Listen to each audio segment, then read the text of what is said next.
When Meghan Markle walked into those negotiations with British Vogue back in 2022, she had no idea she was about to face one of the most embarrassing rejections of her post-royal career. But here's the twist no one expected. The Duchess of Sussex didn't just ask for a magazine feature, she demanded complete and total control over every single part of the production. And when Anna Wintour herself shut her down, the entire project fell apart in spectacular fashion. Sources close to the situation told Page Six that Meghan's list of demands was nothing short of unbelievable. She wanted control over the photographer, she wanted control over the writer, she wanted approval of the final edit, the photos, and even the cover lines. But wait, it gets even bolder. She didn't just want to appear on the cover of British Vogue, she wanted the September covers of both British Vogue and American Vogue at the same time. Industry insiders were stunned. One source put it bluntly, saying, "Nobody gets that level of control, not even Beyoncé." The timing couldn't have been worse. Linda Evangelista was already booked for the UK September cover, and Serena Williams had secured the US cover. These spots were locked in months earlier, but Meghan believed her royal status would override everything. When it became clear Vogue wasn't going to accept her impossible demands, she reportedly asked for a Zoom call with Anna Wintour to reconsider. Anna agreed only out of politeness, but she wasn't changing a thing. And why would she? Vogue has featured the biggest names in fashion, entertainment, and culture for over a century. The magazine doesn't break its editorial rules for anyone, royal or not. Edward Enninful, the editor of British Vogue at the time, was furious when the entire feature completely collapsed. According to insiders who spoke to the Daily Mail, Meghan and her team had sky-high expectations. They were counting on it released a print cover or a digital cover, but Enninful simply couldn't meet those demands. His September cover was already finalized, and overnight, the project he had been preparing disappeared into thin air. But here's where the story gets really interesting. This wasn't just one moment of diva behavior. It became the start of a pattern where Meghan slowly pushed herself away from the very magazines she needed to stay relevant in Hollywood. What happened with Vogue was only the opening act of a bigger drama. Eventually, top publications began quietly removing her from future issues, and editors across the industry started giving each other knowing looks whenever her name came up in meetings. The question insiders began asking wasn't whether Meghan would land another big magazine cover, it was whether anyone even wanted to work with her anymore. Fast forward to late 2025, and you'd think she would have learned something from the Vogue disaster. Instead, she walked right into an even more embarrassing situation with Harper's Bazaar, one that had the entire internet buzzing for all the wrong reasons. The December 2025-2026 art issue was supposed to be her big comeback, the moment she proved she still had that magazine magic. But what actually happened was a perfect example of how to look completely out of touch. The interview took place in a rented brownstone in New York, borrowed from a friend, of course. But the detail that shocked social media was this. When the journalist arrived, Meghan literally had someone announce her before she entered. As in, someone actually said, "Meghan, Duchess of Sussex," like she was being formally presented at a royal event even though she was standing in a rented house with an audience of one. The audacity stunned everyone and the internet exploded. Royal watchers and critics couldn't believe what they were reading. She lives in California now, she stepped back from royal duties 5 years ago, she constantly complains about how badly the monarchy treated her, yet she's still demanding royal protocol in private meetings. The contradiction was almost cartoonish. One commenter joked that this level of performance was beyond parody. Then came the photos, and Harper's Bazaar did her no favors. The shoot was meant to show natural beauty and authenticity, but instead the pictures looked washed out and unflattering, more like test shots than real magazine images. Even Megyn Kelly jumped in, pointing out how different Meghan looks without her usual heavy eyeliner. Soon, comparison photos to Princess Diana started circulating, and critics accused Meghan of the creepiest form of cosplay they'd ever seen. But the most revealing detail was right on the cover. Meghan K, Duchess of Sussex, written boldly, almost desperately. Royal expert Tom Sykes didn't hold back. He said Meghan's obsessive need to display her Duchess title is her attempt to reinforce her royal connection before the inevitable day it's taken away. With Prince William preparing for the throne and King Charles already removing titles from others like Prince Andrew, the future is obvious. What's worse, Harper's Bazaar knew exactly what they were doing. If they cared about protecting Meghan or keeping a good relationship with her, they would have removed the detail about her announcing herself. They would have chosen more flattering photos. They didn't. And that silence says everything about how magazines now feel about her. The Harper's Bazaar mess wasn't just one-time mistake. It was another chapter in a long-running story that's becoming harder to ignore. Meghan Markle's relationship with American media has gone from honeymoon to total disaster, and the stats prove it in ways even her most loyal fans can't spin away. Go back to August 2022. Meghan and Harry were still doing well in American public opinion, and were seen as victims of an uncaring royal system. Then The Cut sent journalist Allison P. Davis to Montecito for what should have been a soft, flattering piece. Instead, the world got its first clear sign that American media wasn't going to keep worshipping her forever. The article wasn't a harsh hit piece, it was something much more revealing. It didn't attack Meghan directly or make wild accusations. Instead, it simply showed Meghan exactly as she acted during that interview, and the result was brutal. The observation that she sometimes speaks like she has a tiny bachelor producer in her head coaching her became instantly iconic. It perfectly captured what people had been feeling, but couldn't describe, that overly polished, carefully managed quality behind everything Meghan says and does. Then came the moment that defined the entire interview. Meghan glanced around the room dramatically, as if checking for spies, even though she and the journalist were completely alone, and delivered her top-secret announcement. She was getting back on Instagram. Davis even wrote that Meghan shared this tiny piece of news with such serious importance that it felt like she was trolling, as if she was trying to give the media something to chew on. But the truth is, it wasn't news at all. The gap between how Meghan views herself and how the rest of the world sees her had never been clearer. The fallout was immediate. Harry's net approval rating dropped 45 points in just 6 weeks after the Netflix documentary and his book, Spare. He went from +38 to -17. Meghan fell 36 points, dropping from +36 to -13. By January 2023, only 26% of Americans liked her, while 39% openly disliked her. These weren't British tabloids shaping public opinion. This was America deciding for itself. Meghan's biggest problem was that she had built her image around being different from old-fashioned royal circles. She promised she would appeal to wider, more diverse, more progressive audiences. But magazines like The Cut expect depth from someone claiming to read The Economist. They expect authenticity from someone who constantly talks about being authentic. When Meghan delivered nothing but polished lines and tone-deaf big announcements, the bubble didn't just deflate, it burst. And magazines across the country began taking notes about what working with Meghan actually involved. Behind every canceled photo shoot and every awkward interview lies a deeper truth insiders have whispered about for years. Meghan Markle isn't just hard to work with. According to multiple sources in the US and the UK, she creates such a toxic work environment that magazines now consider the drama before even thinking about putting her on a cover. The bombshell dropped in September 2024 when The Hollywood Reporter published a harsh exposé about the Sussex operation. Staff members described Meghan as a dictator in high heels, and insiders said the couple's workplace was losing employees at a shocking rate. The turnover was so extreme that people in the industry started tracking it. This wasn't about tough bosses or high standards. It suggested something deeply wrong in how Meghan treats the people around her. Then in January 2025, Vanity Fair went even further. They spoke directly to Meghan's former employees, and the descriptions ranged from lovely, genuine person to cold and withholding. One staffer tied to her Archetypes podcast took a leave of absence just to escape the environment. Others admitted to quitting, avoiding work entirely, or needing long-term therapy afterwards. Think about that. Therapy because of a job with someone who constantly talks about compassion and kindness. The pattern reached far beyond her personal team. When the Vogue negotiations collapsed, Edward Edenful found himself caught in Meghan's whirlwind of impossible demands. This was someone who had once supported her, even giving her the guest editor role for the Forces for Change issue in 2019. But when Meghan didn't get her way in 2022, their relationship cooled dramatically. Sources say they now barely speak, exchanging only the occasional polite birthday message. That's what happens when professional relationships are treated like short-term transactions. The palace had warned about this during her royal years. The bullying allegations from Kensington Palace staff weren't just gossip. Buckingham Palace actually launched a formal inquiry. Though the findings were never released publicly to protect those involved, the palace quietly changed HR rules afterward. That doesn't happen happen unless something serious was uncovered. For magazine editors, all of this adds up to a simple calculation: the risk isn't worth it.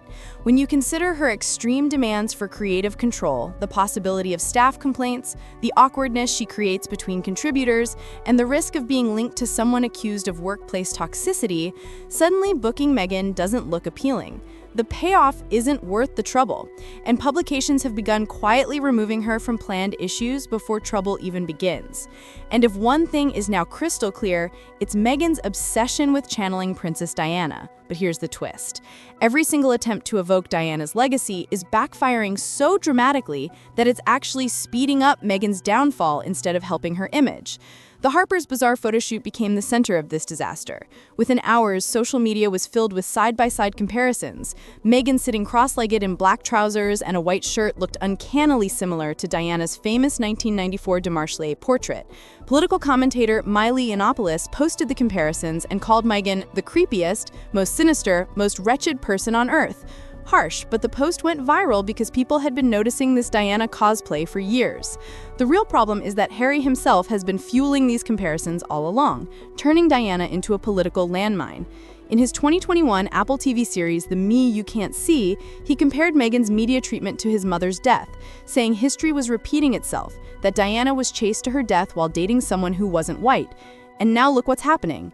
He warned that the media wouldn't stop until Meghan dies. Those comparisons were supposed to make people feel sympathy for her, but instead, they've made every Diana-style photoshoot and outfit look planned and manipulative. And then came South Park. The show absolutely destroyed them in an episode that cut deeper than anything the tabloids ever said.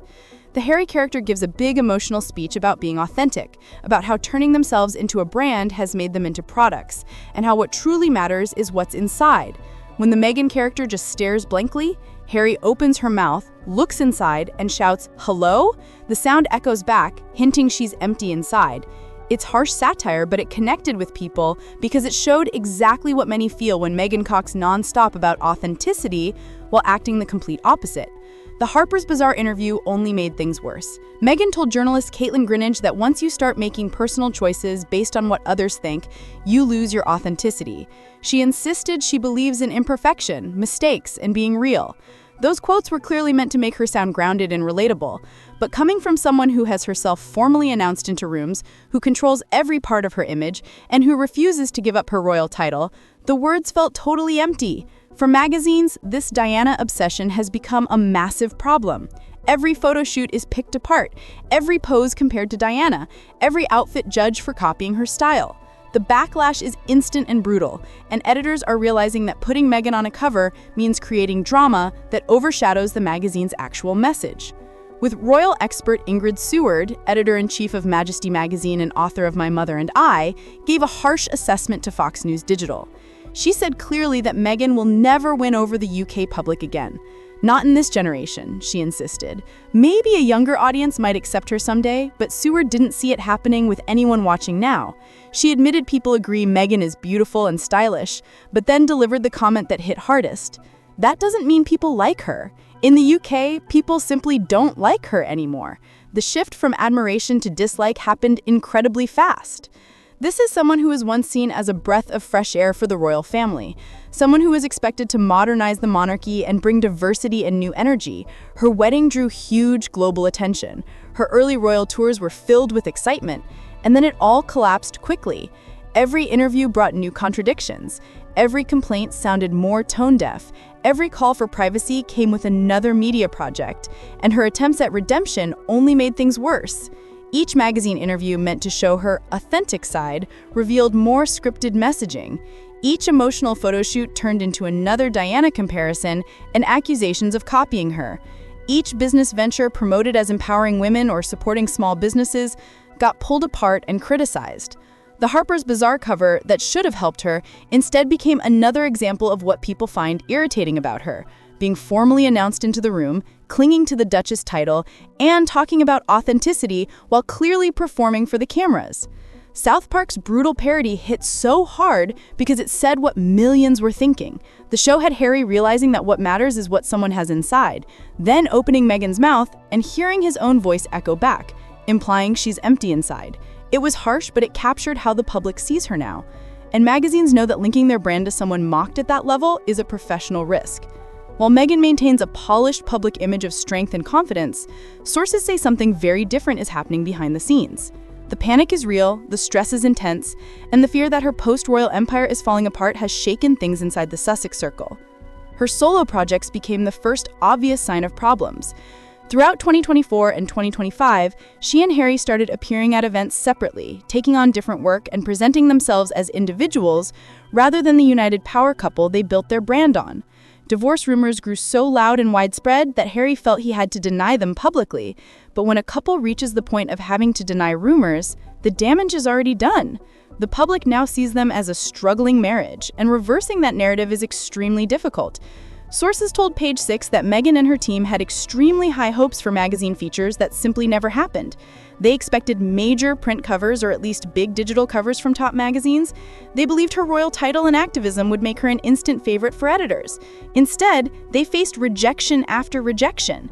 And when features do come out, they often blow up in all the wrong ways. The gap between what she expects and what's actually happening has created real tension within her team. One insider said the couple will be criticized no matter what they do. When they appear together, people accuse Meghan of overshadowing Harry. When they work separately, people assume they're splitting up. The insider's tone sounded defeated, like they've tried everything and nothing works. That isn't the confidence of a team preparing for a big comeback. It's the exhaustion of people who feel they're losing the battle for public opinion. The business ventures meant to bring financial freedom and cultural influence are also struggling. Netflix keeps delaying her lifestyle show. American Riviera Orchard / As Ever still can't find an audience. Her podcast projects fizzled out.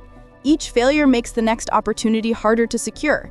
Each delay looks like another loss. And the ongoing cycle of disappointment keeps dragging the brand down even further. What's especially revealing now is how magazine editors are handling the Meghan question. It's no longer about whether she would make an interesting feature or whether readers want to hear more about her life. It's about risk. Editors are asking themselves if dealing with her long list of demands, the backlash from readers who strongly dislike her, and the possibility that the story will become about the interview itself rather than the message they meant to share is worth the trouble. And more, the answer is a firm no. The writing isn't just on the wall anymore. It's printed, published, and sitting on newsstands worldwide. And the message for Meghan Markle couldn't be clearer. The magazine world has quietly agreed she isn't worth the hassle, and the fallout for her Hollywood ambitions is enormous. Royal experts aren't sugarcoating the situation anymore. Ingrid Seward's statement that Meghan will never win back the UK public in this generation isn't just her personal view. It's becoming the common opinion among those who've spent decades studying royal behavior and public reaction. When someone with Seward's experience says, "Things can change quickly, but I don't see it happening," that's not negativity. That's expert knowledge based on years of watching similar stories unfold. The younger generation might be Meghan's only chance, but even that's uncertain, given how badly her reputation has crumbled across all age groups. The American audience, which was supposed to be her safe space after leaving the UK, has also turned against her. Being ranked the most disliked celebrity in America isn't something you fix with a touching Instagram post or a friendly interview. It's a complete rejection of her image, backed by data from tens of thousands of people. Magazines know that putting someone this unpopular on their cover sends the message that they care more about drama than good editorial judgment. Here's the cruel twist nobody expected. Meghan spent years saying she was silenced, that she had no control over her own story, that the media twisted her words. Now, she has full freedom to shape her narrative, choose her platforms, and present herself however she wants. And what happened? Every magazine appearance made things worse, not better. Every carefully planned interview showed more inauthentic behavior, more contradictions, and more of the exact qualities she claimed she didn't want the media to reflect.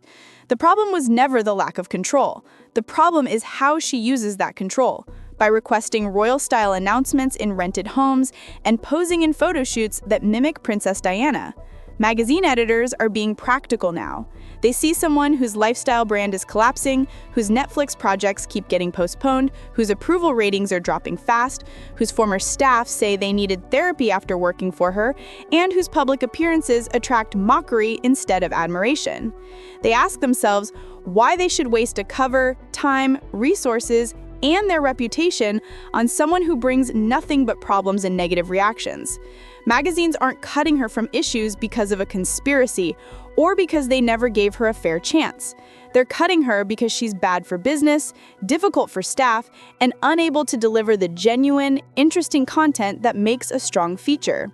And that realization spreading through editorial rooms from London to New York may be the final blow to Meghan Markle's magazine career and maybe her whole Hollywood reinvention.